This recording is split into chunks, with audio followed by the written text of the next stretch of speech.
Mëngjesin e sotëm, banorët e 6 fshatrave të njësisë administrative të Lenijes në bashkinë e Gramshit u ngritën për të protestuar. Ata shprehen pakënaqësitë për gjendjen e keqe të rrugës, e cila sipas tyre është e pakalueshme, si pasojë e punimeve për ndërtimin e 3 hidrocentraleve në zonën e Grabovës së sipërme.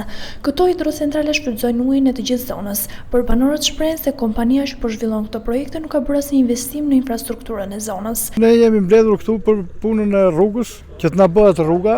Edhe për punën e firmës për centrale që po bëhen këtu, po bëhen 3 centrale dhe nuk kanë bërë rrugën, nuk kanë bërë asnjë punë këtu për shembull që për komunitetin.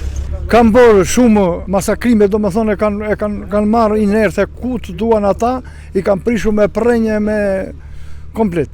Ne kemi dalë protestë që na bëj rrugën firma, sepse do e shfrytëzoj për 33 vite ka koncesion, të pak të bëjë rrugë komuniteti që të kemi rrugë. Ndërkohë, veç shkatrimit të rrugës, banorët shprehen se po përballen me mungesën e ujit për përdorim, pasi resurset ujore të zonës shfrytëzohen nga hidrocentralet, pa lënë asnjë propocion për banorët, sikurse përcakton leja zhvillimore. Një tjetër arsye për këtë protestë është edhe papërgjegjshmëria e autoriteteve lokale, të cilat, sipas banorëve, nuk kanë mbrojtur interesat e tyre.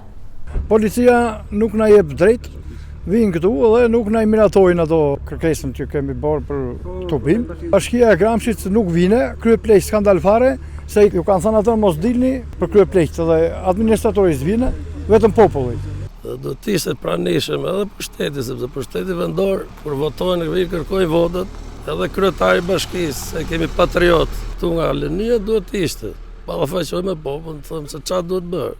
Po kërkojmë në i gjë që s'duhet, do na shfrytëzojnë ato burime që kemi, nëse fshat të burime ka pyje ujë dhe ajër, s'ka gjë tjetër.